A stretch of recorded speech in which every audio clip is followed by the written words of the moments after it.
హైదరాబాద్లో ఒక్కసారిగా వాతావరణం మారింది. మణికొండ, అలగాపూర్లో గాలి దుమారం వచ్చింది. ఉరుములు మెరుపులతో ఆకాశం మేఘావృతంగా మారింది. 30-40 కిలోమీటర్ల వేగంతో గాలులు వీస్తున్నాయి. ప్రజలు జాగ్రత్తగా ఉండాలని సూచిస్తున్నారు. బంగాళాఖాతంలో ఏర్పడిన అల్పపీడన ప్రభావంతో వర్షాలు కురుస్తాయని వాతావరణ శాఖ చెప్పింది. ఉత్తర తెలంగాణకు ఆరెంజ్ అలర్ట్ ఇచ్చింది.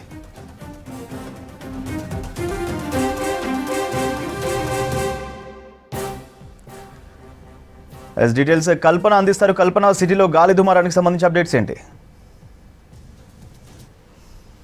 మార్పులు వచ్చాయనే చెప్పుకోవచ్చు. సాయంత్రం సమయంలో కూడా మనకు ఇట్లాంటి వాతావరణమే కనిపించింది. కాకపోతే అప్పుడు ఈదురుగాలు లేదు కానీ మనకు ఒక్కసారిగా వాతావరణం మారిపోయి మబ్బులు కమ్ముకొని కొన్ని ప్రాంతాల్లో చిరుజల్లులతో కూడిన వర్షం అయితే మనకు నమోదైంది. ప్రస్తుతం చూసుకున్నట్టయితే ఒక్కసారిగా మనకు సేమ్ అదే సిచ్యువేషన్ కనిపిస్తుందని చెప్పుకోవచ్చు.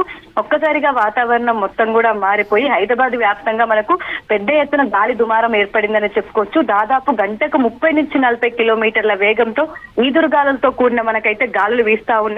ఒక ప్రాంతం అనే కాదు, సిటీ శివార్లతో ప్రాంతాలతో పాటు నగర వ్యాప్తంగా కూడా మనకు ఇదే వెదర్ అనేది కంటిన్యూ అవుతా ఉంది. ఇప్పటికే ఇటు జిల్లాలకు సంబంధించి కూడా భద్రాద్రి కొత్తగూడెం కావచ్చు, ములుగు, మహబూబాబాద్, ఖమ్మం సైడ్ కూడా మనకి ఇట్లాంటి స్ట్రాంగ్ విండ్స్ అనేవి కనిపించాయి. దాంతో పాటు ములుగు ప్రాంతంలోనైతే వడగండ్లతో కూడిన వర్షం కూడా మనకు నమోదైంది. అదే విధంగా ప్రస్తుతం చూసుకున్నట్టయితే మనకు వరంగల్లో కూడా ఇట్లాంటి సిచ్యువేషన్స్ కనిపించాయి. పెద్ద ఎత్తున గాలి దుమారం అనేది మనకు అక్కడ కనిపించింది. దాదాపు గంటకు 40-50 కిలోమీటర్ల వేగంతో ఈదురుగాలు అనేవి మనకు వరంగల్ ప్రాంతంలో కూడా కనిపించాయి. అదే విధంగా హైదరాబాద్ ప్రాంతంకి వచ్చేసరికి కూడా మనకు ఒక్కసారిగా వాతావరణంలో చేంజెస్ అనేవి కనిపిస్తా ఉన్నాయి.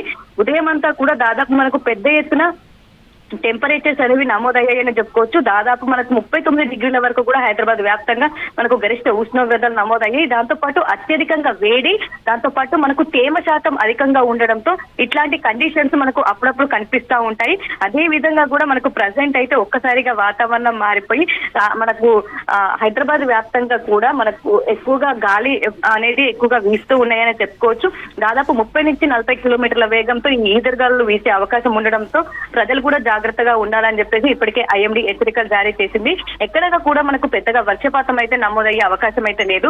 కాకపోతే ఈదురుగాలు అనేవి కూడా మనకు పెద్ద ఎత్తున వీసే అవకాశం ఉండడంతో ప్రజలైతే అలర్ట్ గా ఉండాలి. దాంతో పాటు అవసరం ఉంటేనే బయటికి రావాలని చెప్పేసి కూడా ఇప్పటికే సూచిస్తున్న సిచ్యువేషన్స్ ఉన్నాయి. దాంతో పాటు ఎక్కువగా చెట్ల కింద కావచ్చు, ఏవైతే పాడబడ్డ బిల్డింగ్స్ కావచ్చు, దాంతో పాటు రేకుల చెట్లు, పూరి గుడిసెలు అట్లాంటి ఉన్న ఏరియాలో మాత్రం కాస్త దూరంగా ఉండాలని హెచ్చరికలు జారీ చేస్తా ఉన్నారు. మరో హాఫ్ అన్ అవర్ పాటు కూడా మనకు ఇట్లాంటి వెదరే హైదరాబాద్ వ్యాప్తంగా కూడా కనిపించే అవకాశం ఉంది. పెద్దగా ఎక్కడ కూడా మనకు వర్షపాతం అనేది నమోదయ్యే అవకాశం లేదు. తేలికపాటి వర్షము, చిరుజల్లులతో కూడిన వర్షం అయితే మనకు నమోదయ్యే అవకాశం ఉంది. కాకపోతే పెద్ద ఎత్తున మనకు ఈదురుగాలు అయితే వీచే అవకాశం ఉంది. దాదాపు 30-40 కిలోమీటర్ల వేగంతో ఈదురుగాలు వీస్తూ ఉండడంతో కూడా చాలా ప్రాంతాల్లో ప్రజలు ఇబ్బందులు పడుతున్నారని చెప్పుకోవచ్చు. బయటకు వచ్చిన వాళ్ళు మాత్రం తగిన జాగ్రత్తలు తీసుకోవాలని చెప్తా ఉన్నారు. మస్తుగా ఎవరైతే చెట్ల కింద అస్సలు ఉండొద్దనేసి అయితే సూచిస్తున్న సిచ్యువేషన్స్ ఉన్నాయి. చాలా ప్రాంతాల్లో ఇప్పటికే చెట్ల కొమ్మలు విరిగిపడ్డ సిచ్యువేషన్స్ చూస్తా ఉన్నాం. పెద్ద ఎత్తున ఈదురుగాలు వీస్తూ ఉండడంతో కూడా చాలా ప్రాంతాల్లో విద్యుత్ అంతరాయం కూడా ఏర్పడింది. సో మరే హాఫ్ అన్ అవర్ వరకు కూడా మనకు ఇట్లాంటి వెదరే కనిపించే అవకాశం ఉంది. ఇప్పటికే ఇట్లాంటి సిచ్యువేషన్స్ అంటే ఒక్కసారిగా పెద్ద ఎత్తున గాలి దుమారం వంటి కూడా మనకు టోర్నడో ఉన్న సిచ్యువేషన్స్ లో ఇట్లాంటి కనిపిస్తూ ఉంటాయి. దాదాపు 50-100 కిలోమీటర్ల వేగంతో ఈదురుగాలు వీసే సిచ్యువేషన్స్ కూడా ఇట్లాంటి టైంలో కనిపిస్తూ ఉంటాయి. అట్లాంటి సిచ్యువేషన్స్ మనకు ఈ రోజు ఏపీలో కూడా కనిపించాయి. అదే విధంగా ప్రజెంట్ మనం హైదరాబాద్ కావచ్చు, దాంతో పాటు భద్రాద్రి కొత్తగూడెం, ఇటు వరంగల్, కరీంనగర్, ఖమ్మం కావచ్చు, మహబూబాబాద్ కావచ్చు, ఈ ప్రాంతంలో కనిపించాయి.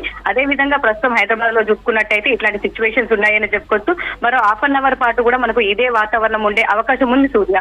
సో ప్రజలైతే జాగ్రత్తగా ఉండాలని సూచిస్తా ఉన్నారు. Right, thank you Kalpana.